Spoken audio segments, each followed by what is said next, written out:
What's up guys? Welcome back sa aking YouTube channel. Kung bago ka dito sa aking channel guys at gusto nyong matuto regarding sa mga value ng coins at banknotes, click nyo na guys yung subscribe button at notification bell.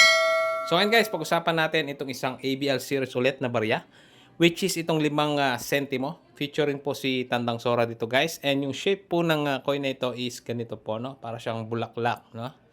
And itong coin na hawak ko po, ang condition po nito is brilliant uncirculated. So, guys, sa mga previous video ko po ng mga common coins, pagka po mga brilliant uncirculated yung mga coins, normally po binebenta po or pwede po siyang ibenta kung maraming piraso po, no?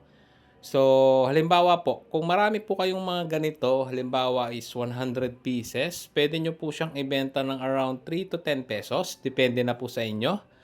At the same time, make sure po na, sabi ko nga, is brilliant uncirculated ito. So, isa pang condition guys para maibenta nyo is meron po itong error. So, ito pong nasa picture is isang off-center na coin. So, error po ito sa iba't ibang coins, hindi lang po dito. So, hindi siya sentro guys, no? Yung pagka-struck ng print or ng design ng coin is hindi po siya sentro sa kanyang planche. So, yun po ang tinatawag na off-center. So, nagkakaroon din siya ng value pagka ganun po, no? Meron din namang iba guys na na mga ibang coins na off-center. So, depende na lang din yan guys sa percentage ng pagka-off-center, no? So, mas malaki yung off-center or percentage nito is possible na mas mataas yung value.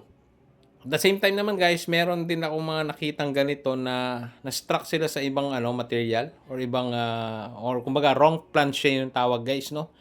Sa ibang klase ng coins dapat yung pattern or yung mismong material na gagamitin pero na-struck po yung design na ganito. So, pagdating naman guys sa mga circulated condition, medyo mahirapan po kayo maibenta yan. Mostly, mga sinasama po yan sa mga per kilo. Pero pagka mga brilliant uncirculated, possible pa rin po. Gaya ng nasabi ko kanina, which is kung maramihan po, mga around 3 to 10 pesos. Pwede namang mas pababa. Depende na lang din po sa nagbebenta, no? So, hindi po ako bumibili nito guys and sana meron kayong natutunan regarding this coin.